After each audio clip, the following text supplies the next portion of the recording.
बिस्मिल्लाहिर्रहमानिर्रहीम अस्सलाम वालेकुम।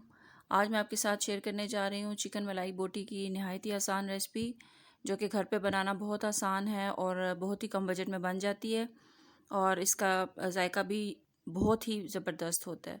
तो चले इसको बनाना शुरू करते हैं और देखते हैं कि इसके लिए हमें किन अशिया की ज़रूरत है। इसके लिए सबसे पहले मैंने ली हुई है तकरीबन 1 किलो बोनलेस चिकन, ये ब्रेस्ट पीस में से ली हुई है। और नींबू का जूस चाहिए 1 बड़ी चम्मच, लहसुन अदरक का पेस्ट चाहिए 1 बड़ी चम्मच, सूखा दूध 2 बड़ी चम्मच, दही इसमें जाएगा आधा कप, हरी मिर्च का पेस्ट 2 बड़ी चम्मच, मिल्क पैक की क्रीम ली है मैंने, इसमें 4 बड़े चम्मच जाएंगे इसके। नमक हस्ब ज़रूरत जाएगा, लेकिन मैंने यहाँ 1 टेबल स्पून लिया हुआ है। काली मिर्च 1 टेबल स्पून, गरम मसाला पाउडर जाएगा इसमें 1 छोटी चम्मच, सफ़ेद मिर्च या दखनी मिर्च 1 बड़ी चम्मच और वाइट चिकन पाउडर 1 बड़ी चम्मच। तो चलिए इसे बनाना शुरू करते हैं।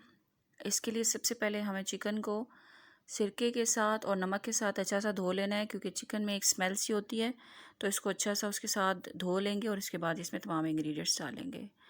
तो सबसे पहले हमने बाउल में चिकन डाल लिया और इसमें तमाम चीज़ें जो मैं आपको दिखा चुकी हूँ वो सब कुछ इसमें शामिल कर देंगे। इसमें हरी मिर्च आप चाहें तो इसमें से कम भी कर सकते हैं अगर कम खाना चाहते हैं, लेकिन ये परफेक्ट इसकी जो अमाउंट है वो इसमें डाली गई है। अगर आप इसी रेसिपी को फॉलो करके बनाएंगे तो इंशाल्लाह ये बहुत अच्छी सी बनेगी। आप चाहें तो इसके साथ हरी मिर्च के साथ हरे धनिया का भी पेस्ट बना के इसमें डाल सकते हैं, ऑप्शनल है। अगर चाहें तो वो भी शामिल कर सकते हैं, नहीं है तो इसी रेसिपी के साथ इसको बनाएं। तो तमाम चीज़ें इसमें शामिल करेंगे, उसकी बहुत अच्छी से मिक्सिंग करेंगे। स्पैचुला ये चम्मच के साथ बहुत अच्छी से मिक्सिंग नहीं होती, तो कोशिश करें इसकी हाथ के साथ अच्छी से मिक्सिंग करें। अब इसमें क्रीम शामिल कर रही हूँ। इस चीज़ का ध्यान रखिएगा कि ये विपिंग क्रीम नहीं है, कुकिंग क्रीम है। तो मैंने मिल्क पैक की ली हुई है, आप किसी भी ब्रांड की ले सकते हैं। तो अब इसकी अच्छी से मिक्सिंग कर लेते हैं, ताकि इस पर मसाला बहुत ही अच्छा सा कोट हो जाए। और एक चीज़ का ध्यान रखना है कि जब इसकी ये कोटिंग वगैरह होगी तो जो आपका ग्रेवी है वो चिकन में अच्छी सी मिक्स हुई हुई हो और चिकन उसमें अच्छा सा डिप हो चुका हो। आप चाहें तो इसे ओवरनाइट भी मैरिनेट करके रख सकते हैं, लेकिन कम से कम इसे 4 घंटे देना बहुत ज़रूरी है, ताकि इसकी बहुत अच्छी सी फ्लेवर इसके अंदर जज्ब हो जाए और फिर इसका जो रिज़ल्ट है वो बहुत अच्छा आएगा। इसे मैं अब कवर करके फ्रिज में रख दूँगी और फिर मिलते हैं तकरीबन 4 घंटों के बाद। इसे मैरिनेट हुए हुए 4 घंटे हो चुके हैं और अब इसको बनाने का टाइम आ चुका है। इसके लिए मैंने कुछ वुडन स्टिक्स भी ली हुई हैं, मैं इस पर भी बना के आपको दिखाऊंगी। और वैसे इसको मैं पैन में बना रही हूँ, जो बनाना नहायत आसान है। तो चलें, उसके लिए हमें सबसे पहले पैन को गर्म करना है और उसमें कुकिंग ऑयल जाएगा तकरीबन 1 बड़ी चम्मच या 1 टेबल स्पून। उसमें अच्छा सा पैन को ग्रीस करेंगे। आप चाहें तो इससे थोड़ा सा ज़्यादा भी ऑयल यूज़ कर सकते हैं, लेकिन मैं इसमें थोड़ा कम यूज़ कर रही हूँ। ये आप पे डिपेंड करता है आपको कितना ऑयल चाहिए। तो इसमें बहुत अच्छे से ये कुक हो जाएंगी। अब इसमें तमाम जो हमारी चिकन था वो इसमें लगा देंगे।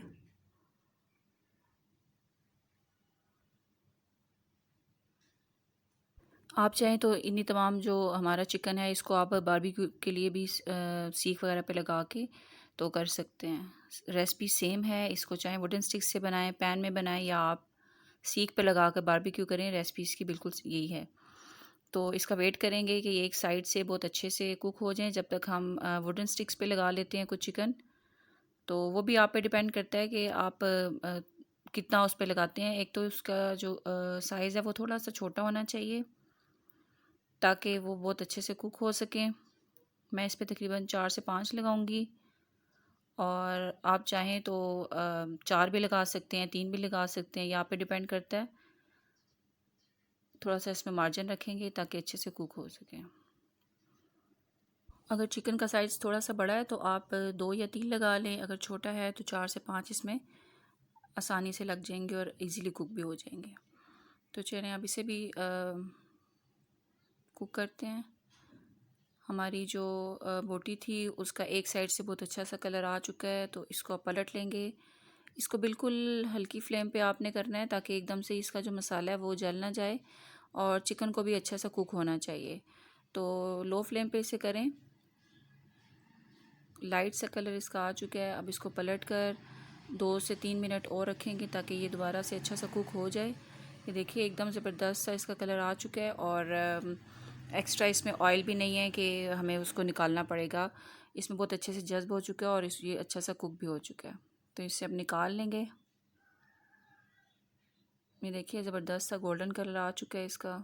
बहुत ज़्यादा इसका डार्क कलर होता है तो बिल्कुल अच्छा नहीं लगता। तो अब मैंने पैन को टिश्यू पेपर से अच्छा सा साफ़ कर लिया है, और इसमें दोबारा से 1 टेबल स्पून में डाल रही हूँ ताकि हमारे पास जो वुडन स्टिक्स थी वो इसमें रखें।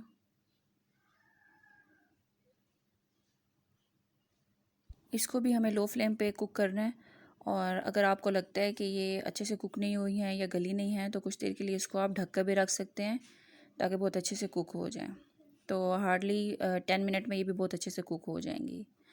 तकरीबन 10 मिनट हो चुके थे और देखें ये बहुत अच्छे से कुक हो चुकी हैं, और इस पैन में बिल्कुल भी एक्स्ट्रा ऑयल नहीं है। अब हम इसे निकाल लेंगे। फ्लेम मैंने ऑफ़ कर दिया है। तो चलिए इसे सर्व करते हैं। आप इस रेसिपी को फॉलो करते हुए मलाई बोटी जो है, या आपके पास जो पराठा रोल्स वगैरह बनते हैं, तो इसी को फॉलो करते हुए आप वो भी बना सकते हैं। रेसिपी बहुत इसकी आसान है। मैं इंशाल्लाह जल्द आपके साथ शेयर करूँगी। अब हम इसे क्रीम और हरा धनिया वगैरह के साथ गार्निश कर लेते हैं, जो देखने में भी बहुत अच्छा लगेगा, और जैसा कि आपको पता है कि प्रेजेंटेशन अच्छी होगी तो खाने की तरफ सबको अट्रैक्ट करती है, तो उस पर भी थोड़ा सा ध्यान देना बहुत ज़रूरी है। उम्मीद है आपको आज की रेसिपी पसंद आई होगी। इसे ज़रूर अपने फैमिली और फ्रेंड्स के साथ शेयर करें, और कमेंट करके बताएंगे ये आपको कैसी लगी। और हमारे चैनल को सब्सक्राइब करना मत भूलिएगा, और उसके साथ जो बेल आइकन का बटन है उसको भी दबाएं ताकि सबसे पहले आपको नई आने वाली रेसिपी मिल सके। तो मिलते हैं नेक्स्ट रेसिपी के साथ, तब तक के लिए अल्लाह हाफ़िज़।